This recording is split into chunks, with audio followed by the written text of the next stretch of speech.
What's up, everybody? Thank you for tuning in to another episode of the All In Podcast. I am one of your co-hosts, as always, Eli Cooper, and I'm joined by my guy, Mike Badzik, once again. How's it going, bro? It's going great. We are coming down the home stretch here of the NBA regular season. The shortened season turned out to kind of be nice because we have less regular season games and we're quicker to playoff games. And the play-in games, I must say, are creating a buzz. So I would call them a success. So we're going to talk about them.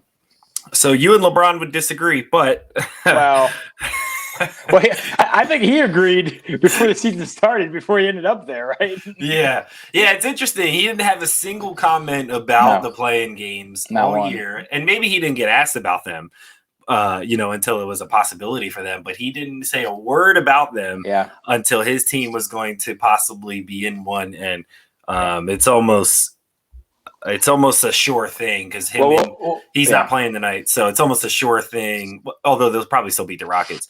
It's probably a sure thing that he's going to be playing in the play-in games this year. Yes. Yeah, we will discuss. I've got thoughts. Yes, absolutely. So remember, guys, make sure you guys hit that subscribe button if you're watching on the YouTube channel, or if you're listening on audio, you can subscribe to us on any of the platforms that you're listening on: Apple, Spotify, Google, Anchor, any of those wonderful podcasting places. And make sure you guys follow us on Twitter at all_in_pod. So you can get updates on when we release new shows, send us comments and questions that you want us to answer on the show, things like that. So let's get right into it, man. Let's talk about NBA playoffs coming up here. This is the last week of the regular season. So mind you guys, we are recording this on a Wednesday, May 12th. The season is going to run through Sunday the 16th for regular season games. So there's still 3 or 4 games, or two to three games now after tonight left for most teams. But the seedings are mostly getting locked in at this point, and it's looking, the playoff seedings are taking shape. But before we get to the playoffs, let's talk a little bit about a legend breaking an incredible record in Russell Westbrook. He passes Oscar Robertson for the most triple doubles of all time. He's averaged a triple double every season since KD abandoned him for Golden State in 2016. So that's 4 seasons in a row now. He's averaged a triple double. 5 seasons in a row, that he's averaged a triple double now. How impressed on a scale of 1 to 10 are you in Russell Westbrook's achievement? Well, probably less than the average person, but at this point, it's kind of undeniable that we have to at least give him something. I think when this started, I was always on the train of, this is forced, right? We could see it, especially that first year in Oklahoma City. Granted, maybe you could say that he needed to do it for the team because it wasn't that great around him, especially before they got Paul George the next year.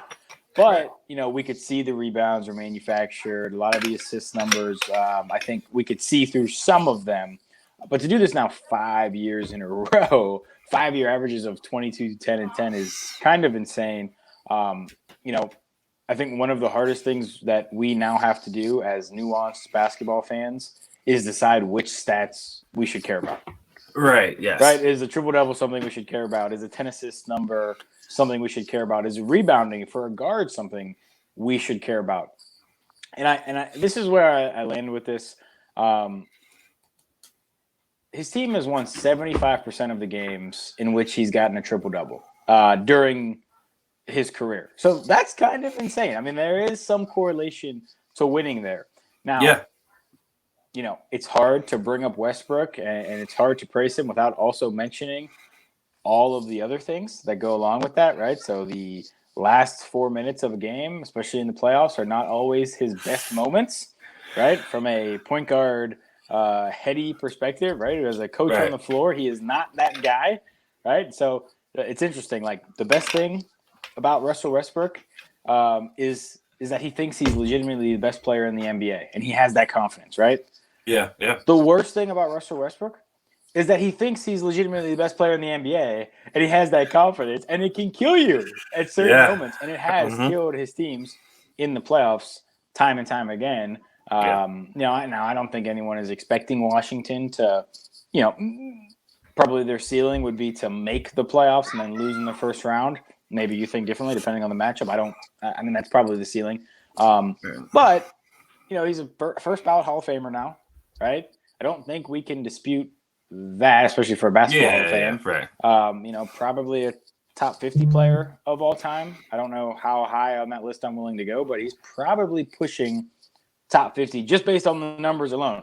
When we look back on him in 25 years, when our kids and their kids are looking at stat pages, they're going to think he was the best player ever, and we're going to have to balance that out and say, well, it was good, but it wasn't all that because we were there and we watched what happened in the playoffs. Right. Yeah. So, like, for me, on a scale of 1 to 10, I give it like a 7. Sure. As far as like achievements, so there's winning an NBA championship is at the the height, and I guess that goes along with Finals MVP. So I'd put those two at like a 10, right? Yeah. 9 would be winning MVP. 8 would be winning multiple scoring titles. So, like, to me, I would rather win multiple scoring titles than be the all-time leader in triple doubles, and I'll get to that. Yeah. And then right under that is where I'd be like, man, that's an incredible achievement. So, like, if I was Russell Westbrook, of course I'd be incredibly proud of this achievement. Of course, while also understanding that this is not at all the goal when you play this game. The biggest thing, and I want to do this at the expense of sounding like a hater, but the biggest thing about this triple-double record for someone who doesn't have any rings is that it's a little tainted by not having those rings. Absolutely. You mentioned something about how important is it for someone to average 10 assists or for a point guard to average 10 assists. In the last 30 years, do you know how many players averaged 10 assists in the regular season and then won a championship? 0. It's 2. 2. I figured it was low. Those 2 people are Magic Johnson and LeBron James last year in the bubble. Wow. Only 2 players to ever do it. Even if you look at Rondo's is an assist king, right? Especially during his prime. When they won it his first year, he only averaged 8. Jason Kidd, when he won it with the Mavs, was around 7 or 8, and he was an assist, legend. The reason I bring that up is because when you're asking one guy to create that much offense for you, it is not good for your team. Oh, this is our favorite point. When you have a point guard averaging double-digit rebounds, you're taking away the importance of what other players like Steven Adams, for example, in OKC, or I don't even know. They don't really have a good rebounding big man now. No. So I guess he kind of has to do the 10 rebounds here in Washington. But you kind of defeat the purpose of whatever center or big man you have when your point guard has to get all the rebounds. Yep. And then when he also has to score all the points and average 20 points per game. So when you're asking one guy to do this, you essentially have to make your team worse for him to do that. And that's always been my issue with like super ball dominant players. When you look at it, ball dominant players actually need worse all around basketball players around them. If you look at the Houston Rockets around James Harden, they could not surround him with a guy like Klay Thompson and then ask Klay Thompson to stand in the corner for the entire game. That's never going to work for Klay Thompson. PJ Tucker will be more than willing to do that. Klay Thompson will not. He has to get on. You got to get him on the move, and then you're limiting someone like that. So those kind of guys could never. And Klay Thompson is like one of the guys who could play in any system for any team. Sure. But you would be limiting Klay Thompson's ability by doing that. And that's exactly what you do when one guy has the ball in his hands all game. And when you're averaging a triple-double for 5 seasons, you're essentially the guy who has the ball in his hands all game. For the last few years, it's been, now it's Brad Beal. He'll come off the ball really for one other guy, but or James Harden or Paul George. But other than that, 1 or 2 guys dominating your entire offense is not efficient basketball. It's not what's going to win you championships. It's very predictable, right? If I know these are the 2 guys who are going to take shots all game, I will live with PJ Tucker corner threes, no matter how good he is at them. At the end of the day, when it comes down to the game slowing down, I'm going to force PJ Tucker to beat me from the corner. Correct. all day, every day. And if that's what you're going to rely on as an offense, eventually you're going to miss 27 straight threes in a playoff game like the Rockets did. Yes. You know what I mean? So that's how that happens. That's why when these guys get in the playoffs, they don't have success. And a lot of times we look at it like, oh, man, well, Russell Westbrook took a garbage OKC team to the playoffs and got them to the 6th seed. That was incredible. Well, OKC had to be garbage for Russell Westbrook to do what he did that year. Like, in order for him to really do that, especially the very first time. Afterwards, it's been like he's kind of found the formula on how to do it. The other thing about a point guard averaging 10 rebounds for 5 seasons, there's no way you could possibly, as a point guard, do that organically to where like the ball bounces to you 10 times. You have to manufacture those rebounds. So you notice like he gets in on the free throws. He'll get 2 or 3 of like free throw misses a game. And then the other thing that he does, if you really watch him play, when he's weak side, right, he leaves them open so he can sag off at, in the paint and then go get rebounds. That's a killer when you play against guys who are going to make you pay for doing that. Right. So these are things that these are small things, right? Things that don't ever show up on a stat sheet. You'll never see, Russell Westbrook gave up 6 3-pointers today. Right. On defense, you'll never see that. But these are things that decide games, especially in the playoffs. And that's my biggest issue is like this record is incredible, right? 5 straight seasons of him averaging a triple-double, most triple-doubles of all time. But it's not organic. And it hasn't translated to playoff success, although it's, and like you said, they win 75% of their regular season games. What happens when he gets a triple-double? What happens when he doesn't? You've put so much reliability on him to do everything. Well, if guys aren't hitting shots one night and he doesn't get his 10 assists, if the ball bounces away from him a little bit and these other guys haven't rebounded all year and you're giving up offensive rebounds, that's another deficiency. If he's not making shots, he's not scoring, and these other guys aren't capable of creating their own shots because they haven't had to do so all year. That's where losses come in. So that's where the record is great from a number standpoint. We're always going to look at this and be like, yo, this is super cool. But if you actually know the game, you know that this was not done organically. It was not done organically, and it actually came at the cost of playoff success and even regular season success for the Wizards this year.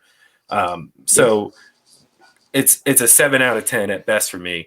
He's definitely top 50 all time. I've definitely got him in there. I don't know if it's definitely. I'd have to we have to look at that list. We would and decide, because there's a lot. I mean, when we think about guys like, that we are not on the top of our head right now, that who might be ahead of him. But the other thing with this, that I was going to say is like, Oscar Robertson, like when he was getting his triple doubles, nobody cared about triple doubles. Right. Like it wasn't like triple doubles was a thing back then that people were keeping track of. Really, it was more so like we just kind of looked back and saw all the triple doubles he had. Yeah, and he's this guy like Russ, knowing that triple doubles is a thing, and us and kind of like the media putting so much importance on it, right? Because it's just like a cool phrase, I think. But really, is it something that's conducive to winning? And you can see it even a couple nights ago, late game, down the stretch, close game, and he's leaving his guy, 15 foot. They can't give up a 30, and he's 15 feet away from his guy. I think he's chasing down that 10th rebound. So that's a reoccurring thing too. It's not like that's a one-time thing. He's chasing the record. That's been the entirety of this streak. So that's why it's a little, I think a lot of people are probably lukewarm to the record. Yeah, and the other thing is, in Oscar Robertson's era, those 10 rebounds were probably a lot shorter. Like he had to battle with big men a lot more to get his rebounds. In today's game, with a smaller lineups out there and guys mostly being around the 3-point line, a lot less competition for rebounds, and with so many threes being taken, a lot longer rebounds, which makes it a little bit easier for point guards to do something like this in today's day and age. Absolutely. So to me, Oscar Robertson's triple doubles are more impressive than Russell Westbrook's. In that case, now Oscar wasn't a multi-time champion, but he did get one. But he had to go get Kareem to do that. So it's like, there's never been someone who's like been really known for triple doubles and has been a renowned champion. Like even Magic, who's like high up on that list, really never averaged that in a season. And that was in a, that he was a 6'10" point guard. So like if there was anyone who should have been getting that organically, it was him, but that was never his focus. And like it kind of reminds me of, do you remember like 2 years ago when Michael Thomas caught like 149 balls? Yes. And we were like, that's super impressive. But also like they throw it 50 times a game and 25 of them are slants to you. Like we can understand the context that like it's actually not as impressive maybe as a Brandon Marshall catching 125 balls or whatever who it was before him, right? So we can have that kind of nuance where the Westbrook thing, I think we have to kind of adjust our sights on this. Agreed. All right, so let's talk about his backcourt mate because Brad Beal, who's been out the last couple of games with a hamstring injury, caught some strays from Kent Bazemore after Steph Curry dropped 49 in 29 minutes. Beal had 50 that same night, and then like the next day he had a hamstring injury, and he's been out like the last couple of games with a hamstring injury. And Bazemore essentially, if you're not on social media or you didn't see it, basically said, Steph doing 49 and 29 is impressive. We got guys sitting out with hamstring injuries to catch up. For in reference, that's their scoring title race is pretty tight. Yeah. Steph's at 31.8 now, and Bradley Beal's at 31.4. So like by Brad Beal sitting out, if Steph has some underwhelming games, he might drop below that 31.4 number and keep the scoring title. And then this is something I'm not going to lie. I thought Brad Beal would just like brush this off and ignore it. Yes. He detonated on Twitter. Like he was really upset about it. Oh, he was quite upset. he was very upset and I was kind of shocked but not mad about it. But I just didn't expect this kind of response. Like he basically told Bazemore, "You don't know anything about me. Like, keep my name out of your mouth." 100%. This is who he is, right? This is what he did. This is what they did to Zach Lowe whenever he didn't make the All-NBA team. Zach Lowe said he didn't go from All-NBA because he was on such a bad team. And him and his girlfriend or his fiance, whoever it was, both were blasting him on Twitter. Or when he almost didn't make the All-Star game and he was blasting everybody on Twitter. Like, this is what he does. Like, he's that guy. Yeah. And you know what? I don't have a problem with it. Like I think everybody has a right to defend themselves, and maybe this struck a nerve. But it seemed like Kent Bazemore was joking, like it was a lighthearted kind of thing. And like Kent Bazemore, he's been in the league for a while and is like a pretty well-known like goofball like around the league. He's pretty well liked around like pretty much on all the teams that he's ever been on. And I think Brad Beal took this too seriously. I think he took this too seriously, and it was kind of weird that he did. Also, I'm not a huge Brad Beal guy. I don't know if you knew that. Have we discussed that on the pod before? You know what? I think this is the first time that's come up. This is the first time this has come up. Okay, I think it's the first time. So, and here's my issue. It's like, Brad Beal, like, Bazemore says what he says, that you're chasing the scoring title. Steph is also obviously wants the scoring title. Right. He's pretty much said so. He said he was checking Brad's numbers basically. So like I think they're both going for the scoring title. Here's my issue with Brad Beal. At age 26, which is what he was last year, you don't suddenly become the worst defender in the league. Yeah. Okay. And that's what he did. He was a average, defender in the league. Pretty good athlete. A guy coming out of Florida we thought could be actually a pretty good two-way player. Yes, and he was. And he was. Yeah. And then last year he said, you know what? Forget defense. I'm just going to get buckets. All my energy is going to go towards getting buckets. And last year he was on a really bad team. So a lot of people looked at it and said, well, let's give him a pass because, I wouldn't try either if I was on that team or there wasn't anybody to guard the best player or he didn't have any help or whatever.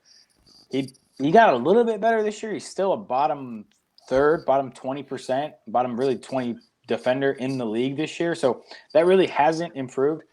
He's clearly was number chasing this year. And listen, if I was him and I wanted to be treated as one of the best players in the league, which he probably thinks he is after, going to be close to leading the league and scoring 2 years in a row now. Why are you responding to Kent Bazemore then? You put yourself at the level in which you are. And he responds to Kent Bazemore, and now he's he's now closer to Kent Bazemore than he is to Steph Curry. Because of this, you know what I mean? Like as a player, he's probably closer to Steph Curry, although I would argue there's a big gap there. And I would not have Brad Beal in my top 15 players in the league. I do not think he deserves to be All-NBA last year or this year, even if he leads the league in scoring because of the defense and the record, okay? And here's the thing, too. We're talking about Russell Westbrook. We're talking about Bradley Beal. And we're saying about how, Beal is going to lead the league in scoring. Westbrook's got all these triple-doubles. Guess what? Like, if the playoffs weren't expanded this year, we're not talking about them. Right, yeah. They're the 10 seed in the in the crappy Eastern Conference, right? Like, they're the 10 seed. They would not be in the playoffs in a normal year in the Eastern Conference, okay? They're behind the Knicks, who were garbage last year. I know they got a lot better. They're behind the Hornets. They're behind the Pacers, who have pretty much been a train wreck and have still pieced together a better season with them. They're closer to the Bulls than they are the 6th seed, okay? They're closer to the Bulls than they are the Hawks and the Knicks. That's how far ahead of them they are. This is not a really good team. This is not a good team. This is not a good team. They've got two guys who can put up stats, and they are not winning players, okay? So that I don't know. I'm maybe a little more harsh on Brad Beal than most. Yeah, well, I agree that he's not, with his current play style, he's not a winning player. Yes. The old Brad Beal was a winning player. I was and he's certainly gotten better offensively, like from a shot creation perspective, like all that. Like his skill level has risen, but in one of the most important areas of the game, he's gotten significantly worse. And obviously the scoring is great, and like don't get me wrong, he's an elite scorer. We can see that. The problem is that he's of all players who have scored 40 points in their career, he's got the worst record of all of them ever. That's it. And that has to say something. And it doesn't just say something about the Wizards as a team, because if LeBron was scoring 40 on the Wizards, they wouldn't be like, I think the record's like 2-10, something atrocious like that. Like they don't even have a chance at winning when he scores 40. And it's like, have you not figured out that you scoring more is actually kind of worse for your team than you scoring maybe in the high 20s and low 30s? It comes back to that conversation we just had, is like, how are you scoring that 40? Like when LeBron scores 40, it's just because no one can stop him. You know what I mean? Right. Like he's just on. There's literally nothing you can do. He probably does it in 20 to 25 shots. So it's like, and shoots like 60% from the field. So it's like one of those kind of nights where, you never had a chance. Curry, same case. He shoots 50 to 60% from the field. You're losing. You're done by the third quarter if Steph Curry has 40. KD, if KD gets 40, you probably lost it. You probably were done by the third quarter as well. So it's like these guys, when they score 40, they don't lose for the most part, unless it's maybe to another superstar who also has 40. Right. Brad Beal loses almost every time he gets 40. And to me, that's got to be an indication, like what I'm doing in regards to this incredible scoring that I've been doing is not conducive to winning. And that combined with Russell Westbrook chasing triple doubles is a recipe for disaster. Because look at the rest of their roster. It's like Davis Bertans, Rui Hachimura, Thomas Bryant rounds out their starting five, or really like their top five guys. Well, Bertans can't play any defense, but you kind of need someone out there like him, because he can stand in the corner all day and it doesn't matter, and he will make shots. Thomas Bryant you need a stretch five because Russell Westbrook can't make a jump shot. So you have to be able to space the floor so that he can get all the way to the rim, but he also doesn't rebound or protect the rim. And then Rui Hachimura doesn't rebound. So Westbrook has to get all the rebounds. He has to make all the plays for everyone. And then Brad Beal has to do all the scoring. And it's just like, how are you going to win games like that if every night I know that's your game plan? That's not going to work. Well, exactly. Yeah, you're right. And the thing too is like I said with Westbrook, like what stats are we supposed to care about? What am I supposed to do with this stuff? Like, yeah, like he's averaging 30 points a game. That's impressive for any year in history. I don't care who you are. But when you start looking at these usage rates of these guys, and not you factor that in with the defense that's getting played in the NBA, which is not only a product of the players not trying as hard in the regular season, but also a product of the rule changes. Yep. And the 3-point shooting. Like over 30 guys in the league averaged 20 points a game. Yeah. Over 30 guys averaged 19 averaged 20 points a game in 10 years ago. So in 10 years, we've added 10 guys who are averaging 20 points a game. Like, if you think about it, like, how many guys in the league, if you said, go take, you can have this usage rate. You can have this usage rate in our team. We don't care if we win or lose. Here's your usage rate. How many guys could average 20 to 25 points a game? The answer is probably like 50 to 60 guys, right? Like Jeremy Grant was averaging 26 points a game in the beginning of the season. Like, it's just not as impressive as it used to be, even 10 years ago, to put up these kind of numbers. I think now, like, it takes more nuance. And this is the same thing we just said with Westbrook. Like, it takes us looking through the numbers and saying, are these winning plays? Is this winning styles? Is this winning styles? And, like, it's just not the case with Beal or Westbrook, and especially the last 2 seasons with Beal, even though the numbers have gone up. Agreed. So what do you say we talk about some winners? I love winners. Me too. We've got an interesting MVP race this year. Nick Wright said that if Nikola Jokic won MVP, it would be the worst one in 20 years. Oh.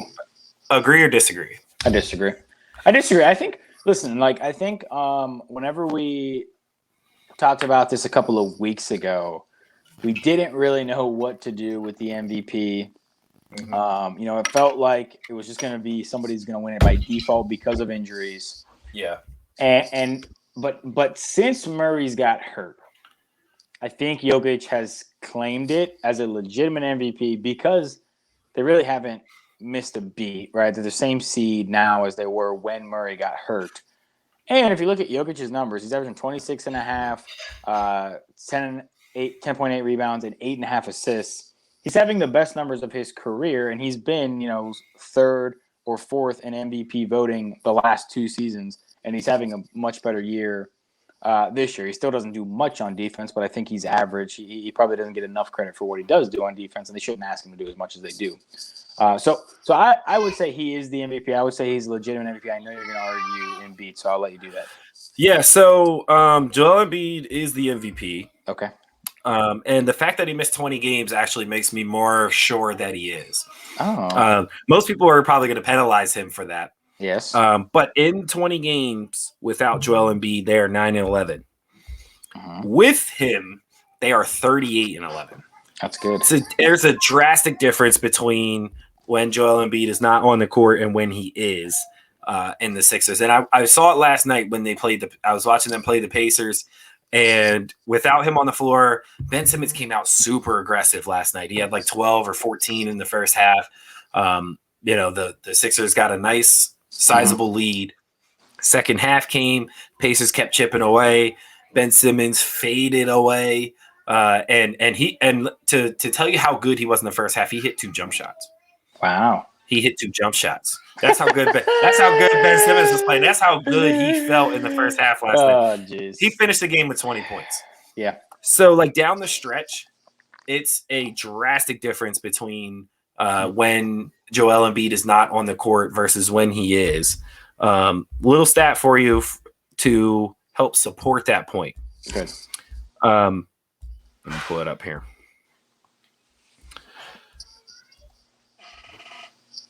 In the clutch games with Embiid playing, decided by 3 points with under 2 minutes to go, Sixers were 8-1. The Nuggets, 3-7. So in winning time, Joel Embiid has mattered more to the Sixers than Nikola Jokic. And when you look at their stats across the board, Embiid averages 29, Jokic 26.5. They're virtually the same in rebounds, 10.7 for Embiid, 10.8 for Jokic. Obviously, Jokic has the assist advantage, 8-3. By a lot. And then he's shooting better from the three and from the field. And, of course, he's played 20 more games. And the defense is what really sets him apart. The defense, Joel Embiid is far superior to Nikola Jokic on the defensive end. So, for me, that kind of cancels out Jokic being far superior in the passing because Embiid protects the rim and actually gives the Sixers one of the best. I think they're a top 2 defensive team with the Lakers in the league, anchored by Joel Embiid and, of course, Ben Simmons. So for me, the record without him, the record in crunch time, and how much better he is defensively, I think that makes him the most valuable player in the NBA. He should be the MVP this year, despite missing 20-plus games. Well, I like the case. It's a strong case you lay out, and I commend you for that. You did a good job. But that's just not how it works. Yeah. He missed 20 games in a 72-game season, right? So that's more than 25% of the games. That's a substantial amount. You have to – I mean, maybe he's still the first-team All-NBA, right? So maybe they do the thing where they give him first-team All-NBA as the center spot, and then Jokic gets the MVP. Because I do think Embiid was – when they were both out there, Embiid was better. And when you talk about the crunch time stuff, and you talk about, like, down the stretch, there's not many guys. I probably can't name 2 guys who I'd rather have than Embiid. If I need a bucket here in the last minutes of a game. Now the problem is he's going to get double teamed in the playoffs, and we're going to talk about playoffs here, so I won't dive into that. So I would agree with you. If he played 10 more games, it's his. But it's just how it goes. Yeah, man. I do. All right, so in that case, Steph is MVP. Oh gosh, oh brother, oh my god, you just can't contain yourself, dude. Okay, all right. Well, all right, let's talk about some playoffs. Steph had a case there for a second. He did. I'd put him at like 3rd or 4th. Giannis up there. Yeah, he's top 5. Yeah. Okay. Anyway. Yeah. Playoffs right around the corner. It looks relatively confident that the Sixers have locked up the number 1 seed in the East. They would have to have a drastic collapse in the last 3 games for them to lose it to the Nets, who are 2 games back. Same with Utah. They have 3 games left. The Suns are 2 games back. They shot themselves in the foot last night with a bad loss to Golden State. Yeah. Although I was happy about that for obvious reasons. Sure. But it looks like the number 1 seeds are locked up. However, are either of those number 1 seeds your favorites? Let's talk about the Sixers first. So the Sixers your favorites in the East? They are not my favorite in the East. Listen, I am, and you know this from every sport we talk about, I am a proponent of you got to show me before I give it to you. Yeah. And they have not shown it to me. They have not shown it to me. In the regular season this year, they've shown it to me, and especially with Embiid, the numbers you mentioned. But come playoff time, they've got to hit shots, right? They've got to figure out a way when Embiid gets double-teamed to knock down shots, which I think they'll be more equipped to do this year than they were ever last year. Ever, which is why they're the number 1 seed this year. But I don't know if you looked at the standings today, but that second-round matchup could pose a problem for your Sixers there. That's the team I'm looking at, and I said this on the pod the last time we talked NBA, back when they were the 8 seed in the Eastern Conference, and that's the Miami Heat, and they've come on so strong here. Jimmy Butler has, in the past 3 weeks, played his way onto probably a second-team All-NBA. He's like sneakily having like his best season ever. If you look at the numbers and you look at the impact, Hero and Dragic are starting to pick it up. I think that only gets better, especially for Dragic come playoff time. We know how he gets down in the playoffs. Duncan Robinson's going to start hitting shots. And then Bam is the key here, right?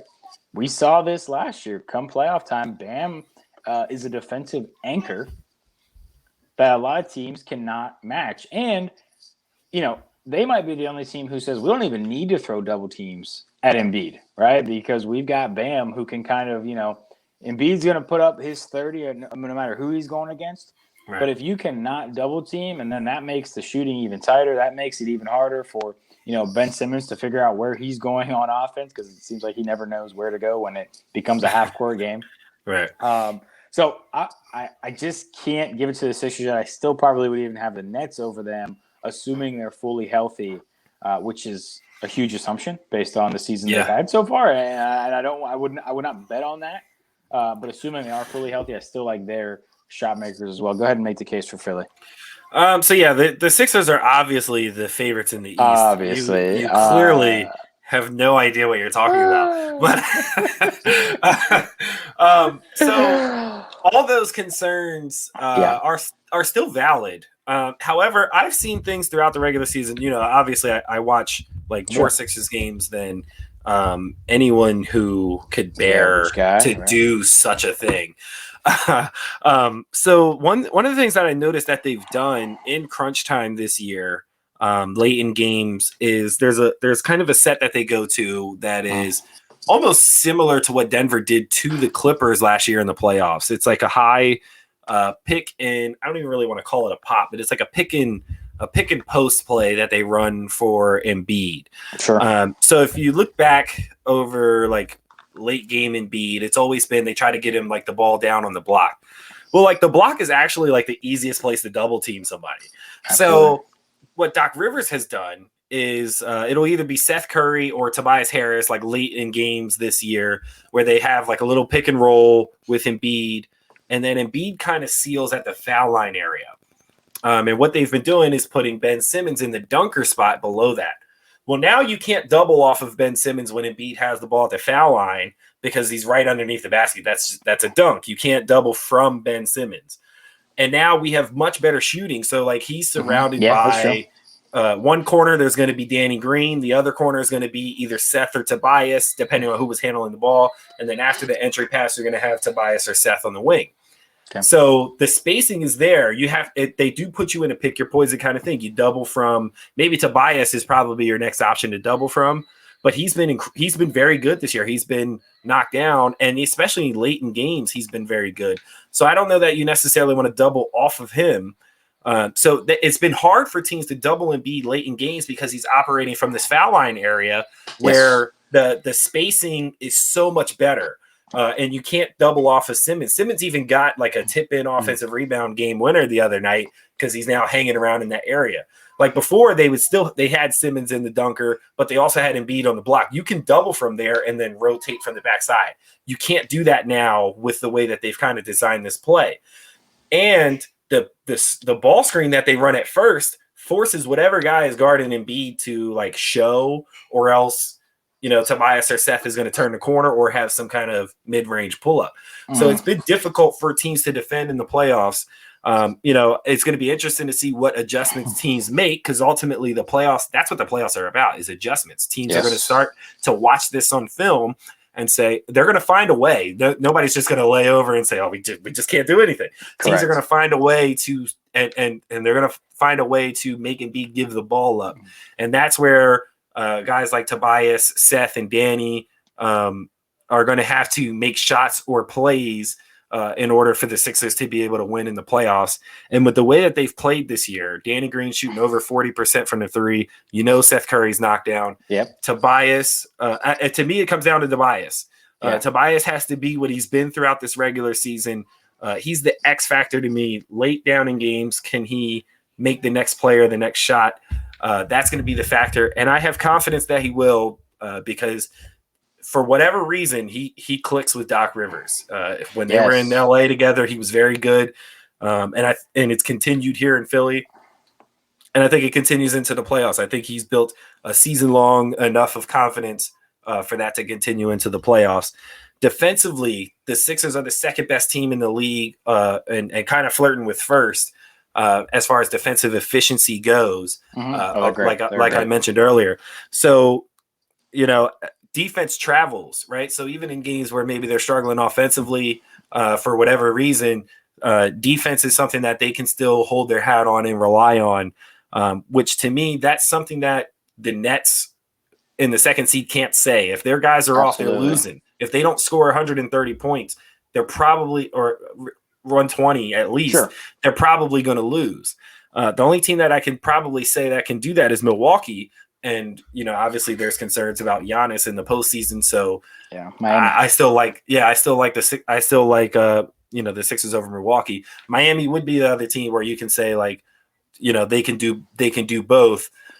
So to me, I think Miami's the biggest challenger, and that's if Tyler Herro and Dragic improve in the playoffs like they have been the last few games, because Herro's been pretty bad all year. Yeah, and that's big for them because there's games where Jimmy Butler isn't great until the fourth. Someone's going to have to provide that scoring through quarters 1 through 3 so that when Jimmy gets the game time, Jimmy's always great in winning time. Oh yeah. But sometimes in the first 3 quarters, he doesn't care so much about scoring. Who's going to pick up that slack is the biggest question for Miami offensively. And that's where I'm not sold on Herro, Robinson, and Dragic because Dragic. Maybe Dragic. Yeah, I have more confidence in Dragic, but I'm really nervous about Herro and Duncan Robinson because especially when they're not hitting shots, they're almost useless because neither of them can defend. So that's my biggest issue with them. But they are clicking at the right time, and they scare me a little bit. So I'm hoping the Knicks jump into that 5 seed and maybe Miami drops to 6 and then knocks out Brooklyn or Milwaukee in the second round. Or if they were 6 and had to play Milwaukee in the first round, how pissed would you be if you're Milwaukee? Oh yeah, after what they did to you last year, I think you'd have to be insane. That would drive you insane if you're in Milwaukee. But that's where I am with the East. It sounds good, man. Sounds good. And listen, I like Philly too. I think that they're definitely better than the past years. Here's the issue I see. Come these playoff games, teams are going to make adjustments. And you said yourself that play, and I've noticed that play as well, even the games I've been able to watch, and they love getting Embiid at that high post. And he has become, we talk about him getting better this year. He is now a 3-level scorer, I would say. Mm-hmm. He can now score efficiently from 3 levels. Yes. Problem is the part you said before they get him the ball at the high post. And that primary ball handler who's in charge of that pick and half pop or whatever you want to call it, Seth Curry, Tobias Harris, I'm not sure that's the guy that I want being the primary ball handler for my team in the playoffs, especially as you get deeper into the playoffs and you start playing against these tough defensive teams. I can imagine a Jimmy Butler and Bam combination on defense, giving them all kinds of issues with that little pick and pop. But maybe, you never know. And Embiid could go crazy. He's probably the most dominant player, right? When we just talk about sheer dominance, he's able to do that. So, I don't hate it. I don't hate it, man. I worry for you, man. I don't want you to get your heart broken. I'm ready this year. I put myself back out there. I'm ready to get my heart. I'm Michael Scott after he broke up with Jam. Right. So let's talk a little bit about the West. We mentioned the Jazz have pretty much locked up the number 1 seed in the West. Suns sitting at the number 2 spot. Clippers in 3rd, Denver in 4th. Confidence level in the Jazz making it out of the second round out of a 1 to 10. Zero. So they don't get past Denver or Portland in the second round or Dallas. Yeah, I don't think so. It depends too, with the Mitchell health thing, right? So he's been out, so we don't really know for sure. If he's out, they're screwed. But probably in the first round. Probably in the first round, right? Because they could end up with the Warriors or the Lakers. I think the Lakers probably end up in the 7th spot. But I don't trust the Jazz at all. We've seen this with them. They're another team, right? Year after year. And they don't have a guy like Joel Embiid. They have a guy who's Donovan Mitchell who's pretty good, right? He's tier 2 or tier maybe high tier 3, probably tier 2 after what we did in the playoffs last year. Yeah. But that's just a team I don't trust them, and that's why I think these playoffs are really intriguing, right? Because we really don't have a feel for who's gonna do what, right? I feel like this is the first year we're looking at this legitimately every top seed could lose, right? 1, 2, 3, 4 could lose in the West. In the East, I'm assuming that they'll handle business, at least most of them. But 1, 2, 3, 4 in the West could all lose, right? I wouldn't not want to play Luka and them boys in the first round. I would not want to play Dame and them boys in the first round. Jokic, who knows what he's going to be able to do. Like, there are good teams throughout the Western Conference. Like, I'm kind of at a loss here. I don't think it's Utah. It's more likely to be Phoenix for me than Utah. But the problem is they had this great year. They're going to be the 2 seed. They're going to be the best seed they've been since Steve Nash. Yeah. And they got to play LeBron and AD in round 1. Yeah. Well, probably. Yeah. Probably. If you're the Suns, who I really like the Suns, man. I think they're one of the but best. But not more than I like LeBron and AD. Yeah. No. Not in that case. And it's like, man, like they should be a conference finals team with the season that they've had, with the roster that they've built. Yeah. They should be in the conference finals, and that might not happen. Probably. They're praying. They're praying that Golden State upsets LA in the first play-in game, right? Because remember, for those of you who haven't paid a ton of attention to these play-in games, the seeding of like 7 and 8 gets determined by how you win these play-in games. So, like, for example, if the Lakers, all they have to do is win one, or Golden State only has to win one play-in game, right? So whoever wins that first one out of 7 and 8 will be the 7 seed. Whoever loses out of 7 and 8 will play the winner of the 9-10 play-in game, and then the winner of that will become the 8 seed. Yes. So what Phoenix basically should be hoping for is Los Angeles to lose, and then they could probably care less what happens after that. But they would need the Lakers to at least lose that first play-in game to the Warriors, which we're going to get to. Or else they're going to end up seeing LeBron and AD in the first round, and they don't have a soul on that team that can guard either one of them. Banged up, healthy, whatever. I don't care. That's too much dominance.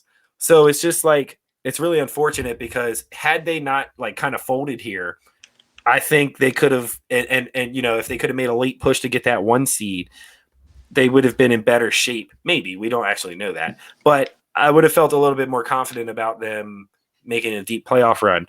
But then, even if let's say they get lucky, let's say they get Golden State, or one of the 9-10 seeds like Memphis or San Antonio. Let's say they get one of those 3 of 4 teams in the first round. They get out of the first round. They get to the second round. You're seeing the Clippers or the Mavs, most likely the Clippers. Not a super great matchup. Like I like that better than the Lakers, but not a great second round matchup for them either. So it's just, the West is such a gauntlet, man. As far as like, regardless of what round you're talking about, there you could lose. Whatever seed you are, from 1 to 8 is going to be a team that's capable of beating you. Really 1 to 7 is going to be capable of beating. Is going to be capable of beating you in a series. I think the Warriors could beat the Jazz. Like Steph Curry could get so insanely hot 4 out of the 7 games that they beat the Jazz. That's probably as far as they could go. But like, I mean, if you can beat the Jazz, you can probably beat anybody, right? They're the 1 seed. So here's the thing though. Like, if you are the Clippers, if you're the Suns, would you rather play the Lakers in round 1, and then if you beat them, you're really in a good spot, or wait and play them in the conference finals? Well, if you're Chris Paul, probably conference finals, because that's as far as you've ever really gotten. And a first round exit at this point in your career is not ideal. But yeah, I mean, I could certainly see that, especially when the Lakers are so banged up. Like Anthony Davis got hurt again. He's questionable for tonight.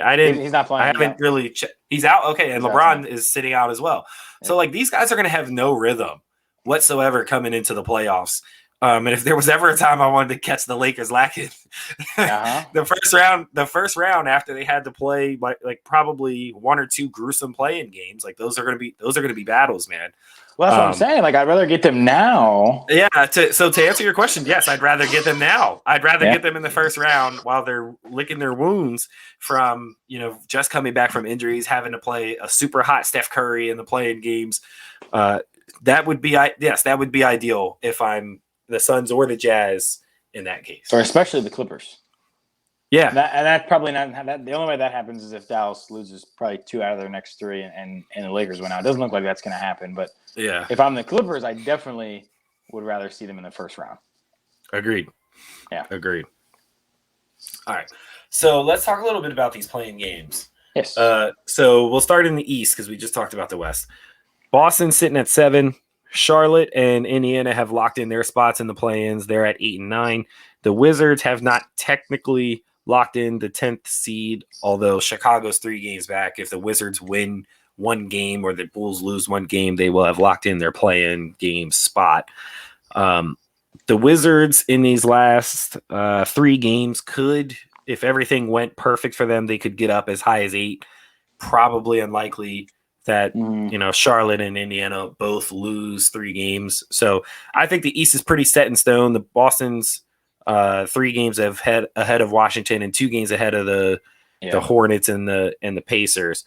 So first round, let's assume it stays pat how it is. Sure. Boston, Charlotte in the 7 and 8 game playing game. Who like you taking? Charlotte. I like Charlotte. I was just going to say the same thing. I mean, especially with Jaylen Brown going down.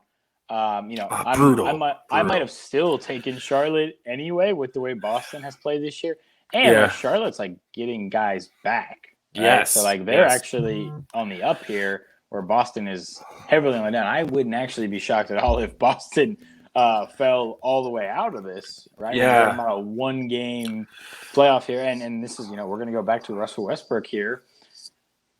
That actually might not be the worst thing in the world for a Russell Westbrook type attitude in a 1 game where he has the confidence that like he's going to be the best player on the court. He thinks he's always the best player on the court. He might be the best player on the court against Charlotte or Indiana. Maybe it would be. Right. So as far as Boston Hornets go, I would go Hornets, and then that would leave the Celtics to have to play the winner of this Pacers Wizards game.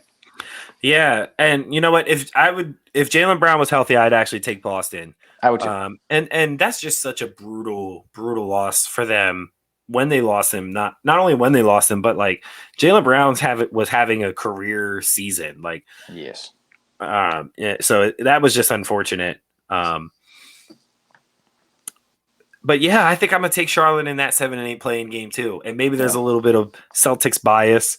Celtics hate bias for me in saying that, but like you said, the Hornets are getting healthy and playing better as of late because they're getting healthy. LaMelo Ball has picked up right where he left off, and Boston's trending downwards. So you're talking about 1 game to decide your fate. I like the team. I like momentum. Momentum means a lot to me. Yes. So I like the team trending in the right direction. That's Charlotte for me. Yeah, I'm with you. So then what happens to Boston then? Do they lose to the Wizards, Pacers winner, whoever you think that? I think probably probably the Wizards are hotter right now than the Pacers. So I probably think that they beat the Pacers. Well, if it's on the road, you don't know. That and like if I'm the Pacers, I wouldn't even want to get in the playoffs. They should want to be in the lottery because almost everything has gone wrong from them. Yeah. But the players aren't going to think that. Right. No player or coach is going to want that. But I would probably take Washington, right? Because like you said, a lot of times it does come down to like who has the best players on the floor. And that would be Washington in this case. Although I wouldn't bet my life savings on it in any way, shape, or form. Let me ask you this with like this is the thing with Washington, right? Like we just don't know what Russ is going to do in the last 5 minutes of the game. Like Bradley Beal could be going off, but if they need 1 shot to win, Russell Westbrook is taking an 18-footer. He's taking an 18-footer and he's bricking the crap out of it. It's true. Right, absolutely. So who knows? Yeah, there's no doubt in my mind that if that scenario comes up, Westbrook's taking the shot. There's no doubt in his mind that he's taking that shot, even if Brad Beal has 70. So it's just like, man, you never know. So like the East 7 to 10 play-in games are like unexciting to me, honestly. I think they don't have a chance. I don't think any of them. None of those teams are getting out of the first round. Remember last year when they did the play-in game, and it was only the Western Conference last year because no one in the East was close enough for the way they did it. And then we got so hyped about the Trailblazers, and they were gonna beat the Lakers, and we were saying all kinds of crazy things, and then of course they got smacked in the first round because they were the 8 seed and Lakers were the 1 seed. That's probably what's going to happen in the Eastern Conference here. With whoever definitely. comes out of the play games. Yeah, I like the Sixers and Nets matchups regardless of any of these 4 teams coming out. Also, I would like to point out when Boston had Kyrie. Yes. And he was hurt for that playoff run when Terry Rozier was Scary Terry. Correct.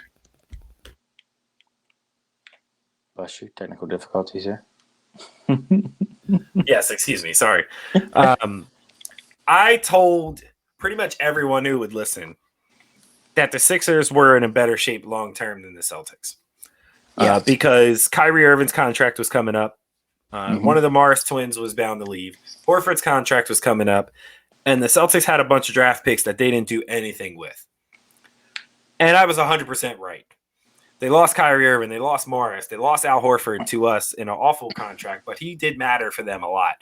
And they have not been able to adequately replace those guys. Right. And Kyrie leaving was a huge that wasn't even bad. Actually, replacing Kyrie was the best thing that they did with Kemba. Not that like Kemba's better than Kyrie, but from a team standpoint, Kemba allows Jaylen Brown and Jason Tatum to flourish more than Kyrie ever would have. So from that perspective, your 2 young wings have been much better since Kyrie's exit. But the loss of Horford is something that they haven't gotten over. And even the Morris twin that they had, he's a solid role player on good teams. But mostly Horford. They have not been able to get over that. And years later, all those picks that they had are just gone now. And it's like, what did you have to show for that? Like, you know, that those great moves that everyone thought Danny Ainge was making, and now they're sitting at. Is he gone? Is that what we're doing here? Is this? I mean, what is the outlook here of the Celtics? Like, I don't know about Danny Ainge being gone. He seems to have like immunity in Boston. Well, he might be like, you know, fired and promoted at the same time, right? Like John Elway and Denver, something like that. Yeah, you're not in charge of decisions anymore, but you're somehow more important, even though you're not deciding things. If I was Brad Stevens, I would have jumped on that Indiana job immediately because I know for a fact he's out on the first thing smoking when this season ends for them, especially if they don't win in these play-in games. You think he's gone? I think he's gone. And they haven't really made any indication to say so. But, like, how many times have we seen a coach get fired after, like, consistently getting worse like this? You know, they've gotten worse year after year.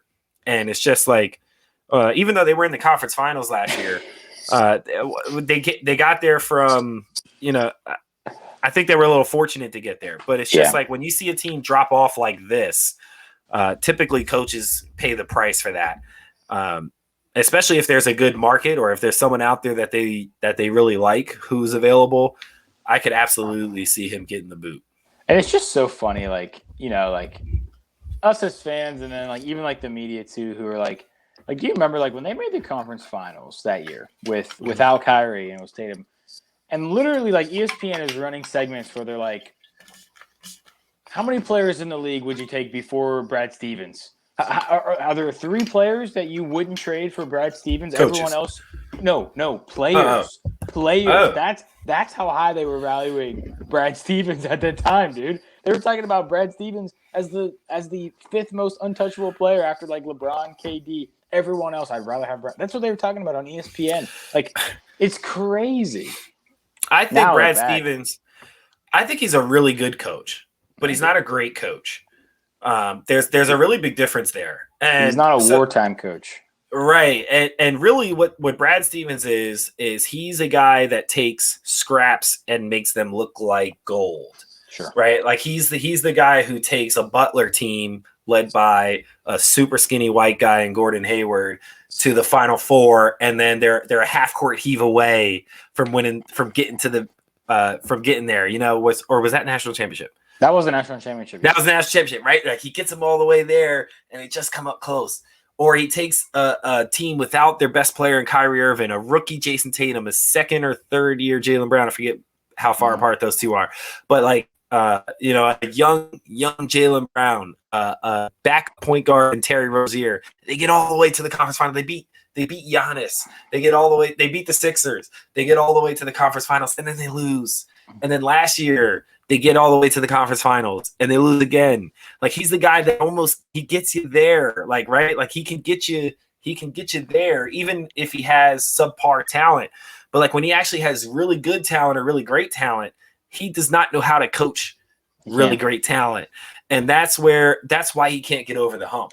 And I think that's where, like, of the coaching scale, he's in like range 7 to 10, like, sure.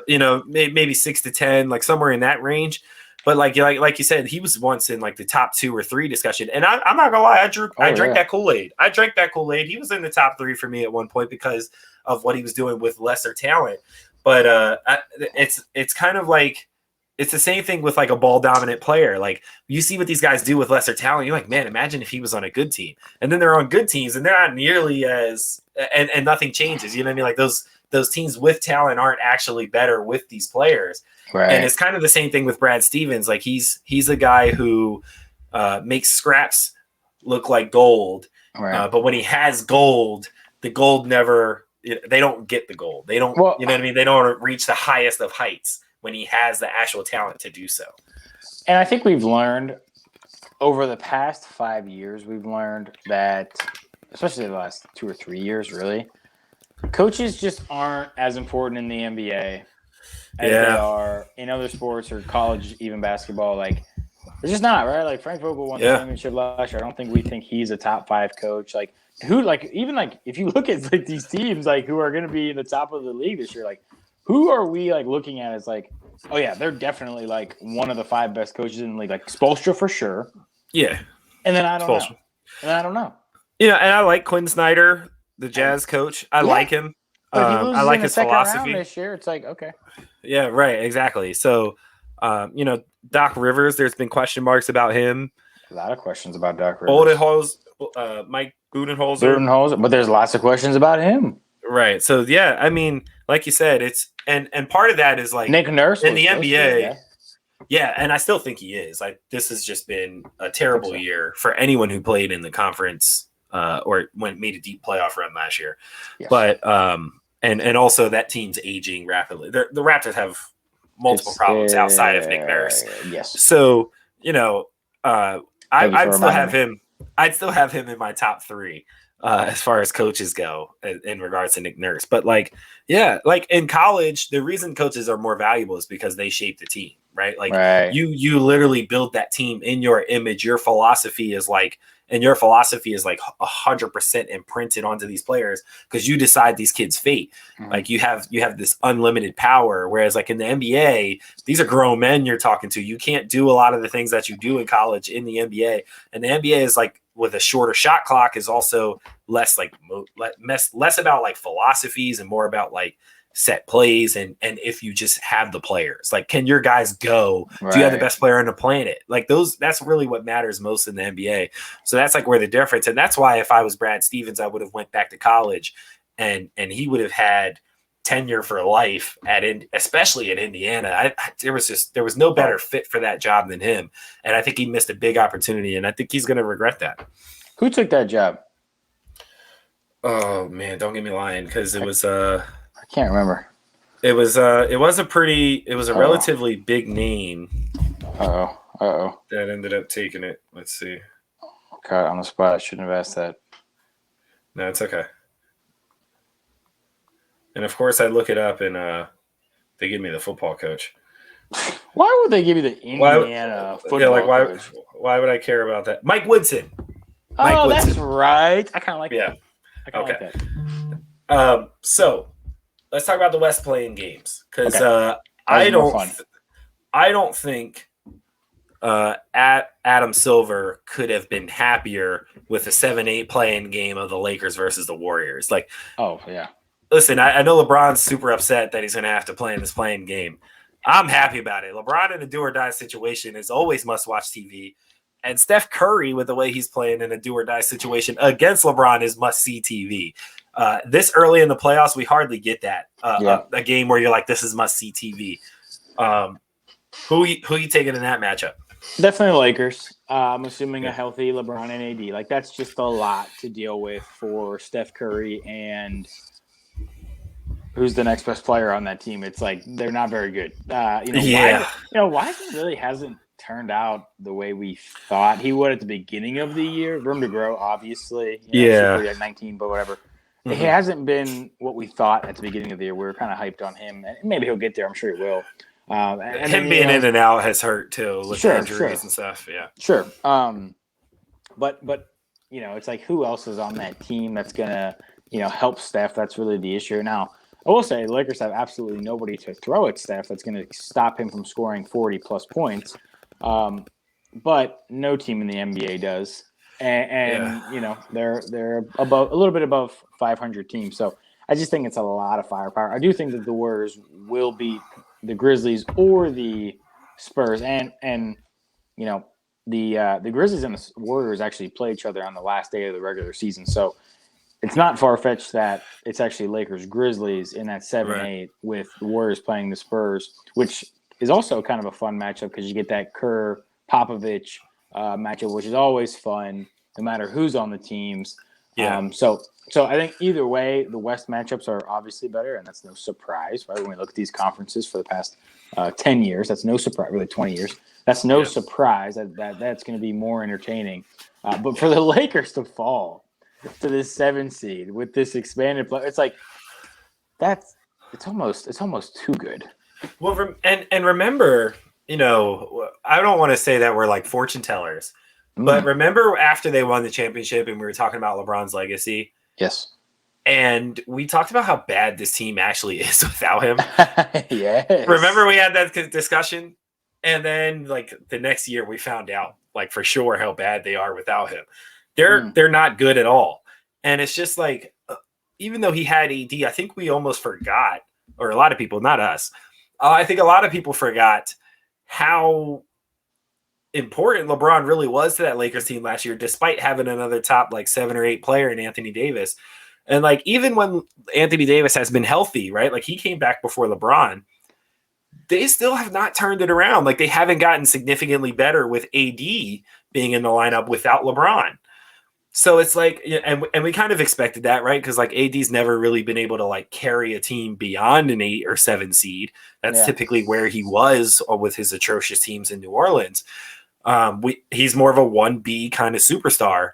And it's just like the value of LeBron like really shined this year without him even really even playing. We kind of got the reminder, like, don't forget who the king still is, like of this league. Like let's not forget. Let's not forget. So that's the first thing. The second thing is that Golden State's going to beat Lakers in the first round of this play-in game, and here's why. Oh my gosh, you're out of control today, dude. Anthony. Good some shit. Yo, audience, I didn't know about this before the show. I don't know what he took. I don't know what pill Holly snatched up in his dinner, yo. I don't know what's going on. Okay, don't blame me for this. Listen, I'm 100% sober. I'm seeing as clearly as I ever have been. I'm like Kyrie after he's burned some sage right now.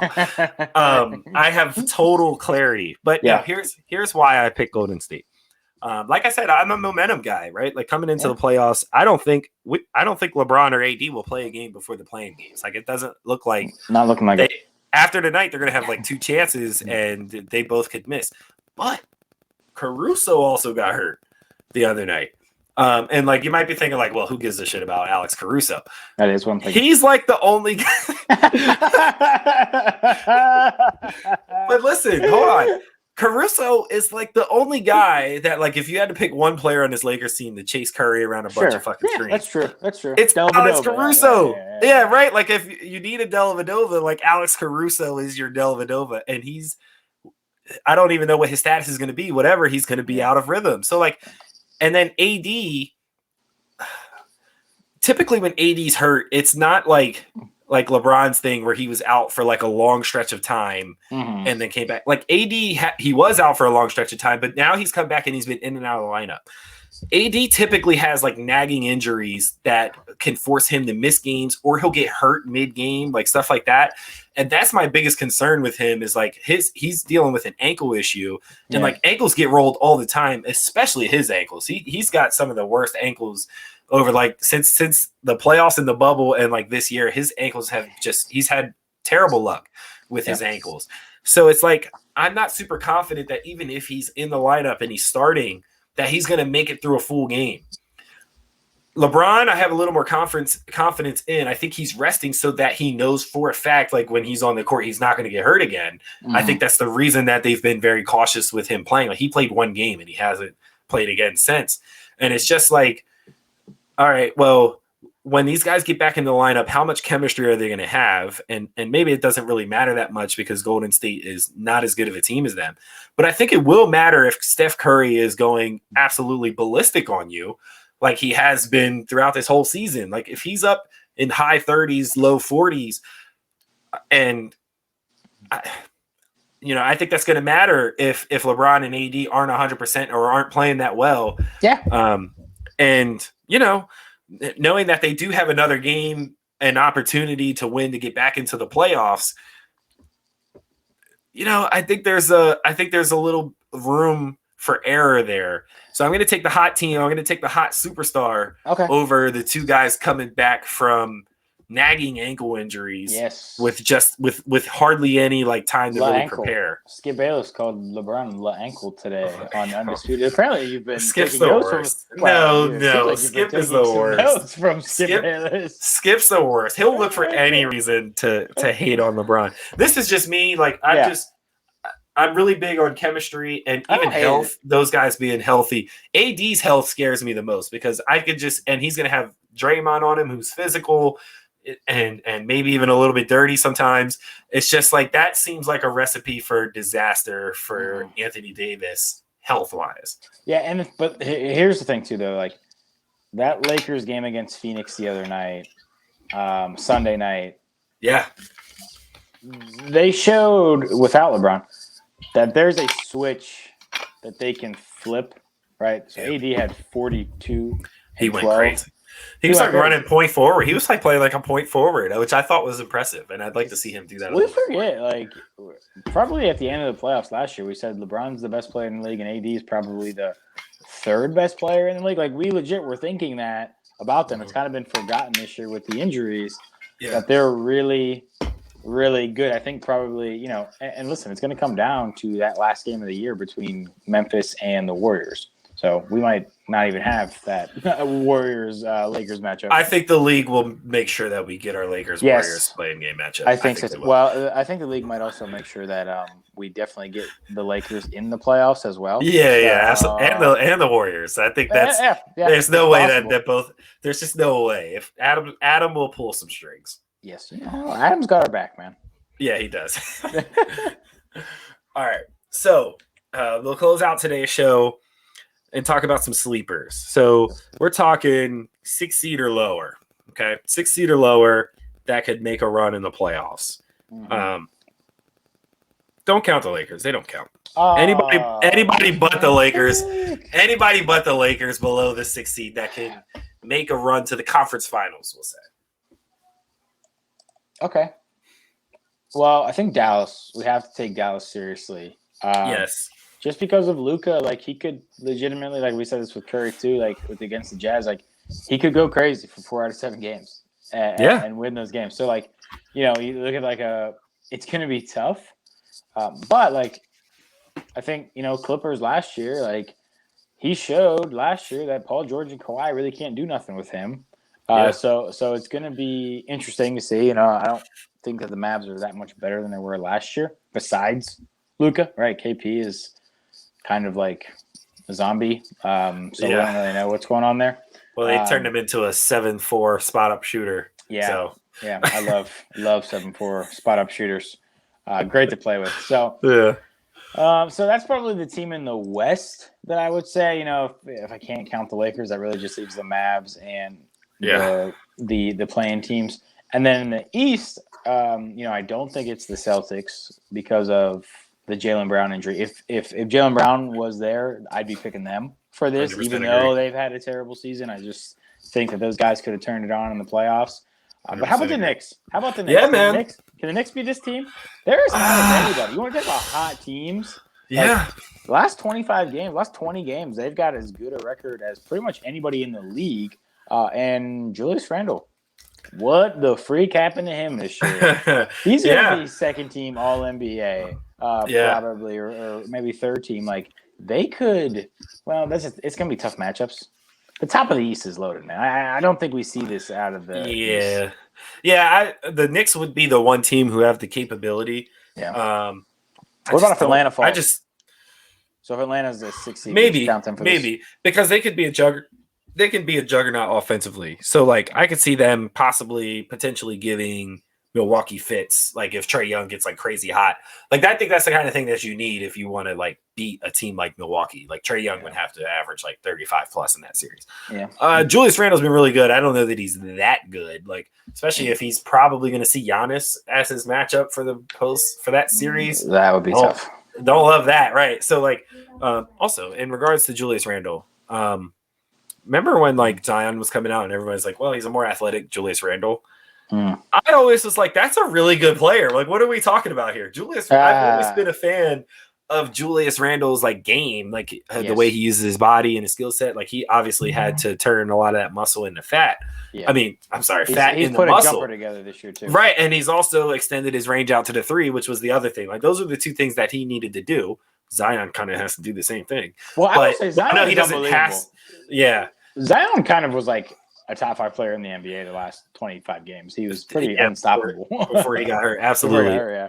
But you know, it's like and then after he started, like last year, he was really like trending upwards, right? And then this year, he kind of just soared to another plane. And last year, I was like, see, this is how good Julius Randle actually is. I don't know that he's the best player on a playoff team, but this year he's the best player on a playoff team. And you know, I want to give him as much props as possible because I think the Lakers gave up on him too early, as they probably did with Brandon Ingram and D'Angelo Russell as well. Although I think those were small sacrifices for the championship they won last year. I'd say so. But like, you know, a lot of times we put too much pressure on like the players for their development.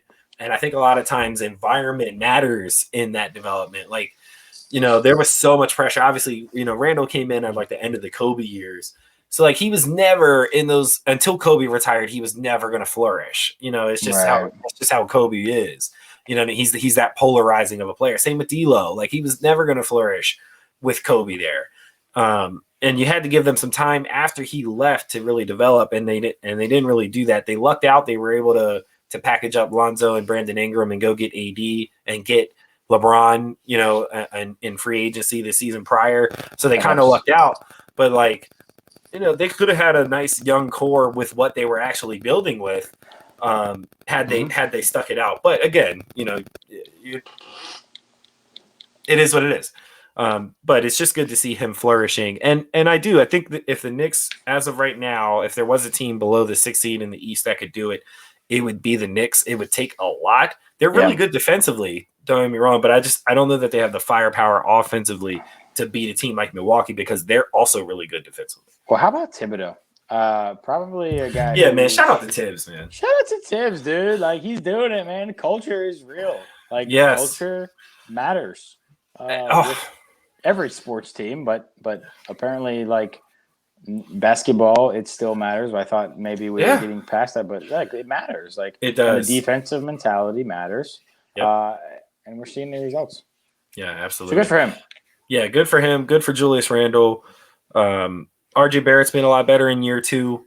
So good for him too, because you know, obviously he has that unshakable Zion comparison since they both played at Duke and you know and whatnot. So like, you know, he got off to a rough start, I think, because there was just too much pressure on him, and he really improved this year, which has been a big help for them. So like the Knicks is just like a feel good story for once. Like they're not embarrassing, and it's just like when James Dolan gets out of their way, you know, I think that's when the Knicks could possibly be like a really, really good team again. But they're trending in the right direction. I like it. Yeah, and Derrick Rose. I wanted to shout out Derrick Rose too. Oh yeah, Derrick Rose. You know, enough can't be said about Derrick Rose and his transformation of his game after all the knee injuries. The Clippers should have grabbed him when they had the chance. I think he could have helped them. Yeah, that would have been huge for them, especially with, Rondo's a nice consolation, but I think Derrick Rose is kind of the point guard that they need even more than a Rondo. But that'll be interesting to see how the Knicks fare in the playoffs and how their offseason goes. They still have a ton of cap space. So who knows?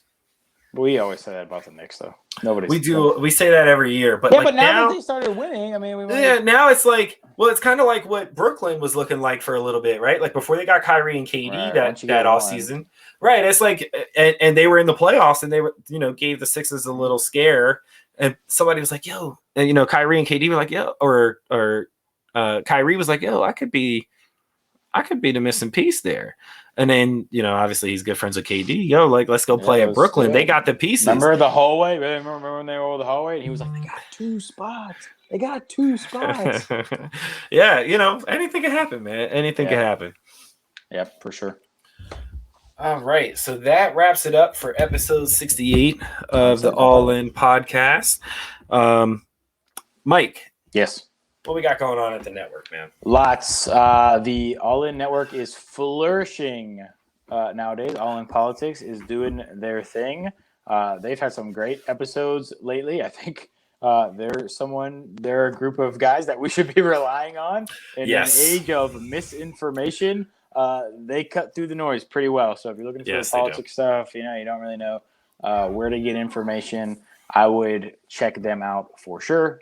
Make sure you subscribe to the YouTube page. Download that app as well, where you can see all of our tweets and our podcasts. That's where I go to see what's going on with the Twitter page. As you guys know, I don't have Twitter, but so make sure you do all that. Subscribe, leave a review if you enjoyed us.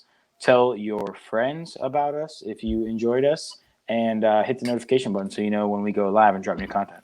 Yes, you're definitely going to want to turn that notification button on and make sure you're following us on social media. I got a new article that's going to be coming out probably end of this week. 2021 NBA mock draft 1.0. 1.0. I think we've got enough people who have declared. So I'm gonna let you know who's going where. It's gonna be a great article. Make sure you guys tune in. That's gonna be dropping on Friday morning. So make sure you guys tune in, follow us on social media, turn on tweet notifications, YouTube notifications, all that good stuff. So you guys know when new content is coming from us. Download the app, go to MyBookie, gamble all your money away. Yes, MyBookie code. No, win money. Take our picks and win money. Yes, exactly. And if That's you don't how already works. if you don't already have one of these great All-In Network t-shirts, you can find those on our website as well. Yes. So show us some love, baby. Yeah, we love you guys. Yeah, we do love you guys. It's been great putting on another episode of the All In podcast for you guys here today. We talked your ears off a little bit, so if you stayed with us for an hour and 23 minutes, we do thank you guys so much. The basketball episodes, we have a tendency to ramble a little bit. Yeah, it's like pro clubs at night almost. Oh, it's not. No, it's not. No. Y'all don't want to know about pro clubs after dark, guys. You don't want to know about that. All right, man. Don't get us canceled real quick, Coop. Oh, that would absolutely get us canceled. Yeah. So on that note, anyway, on that note, thank you guys for tuning in to another episode of the All In podcast. I'm your host, Eli Cooper, and my co-host, Mike Badzik. See you guys later. See you. Peace.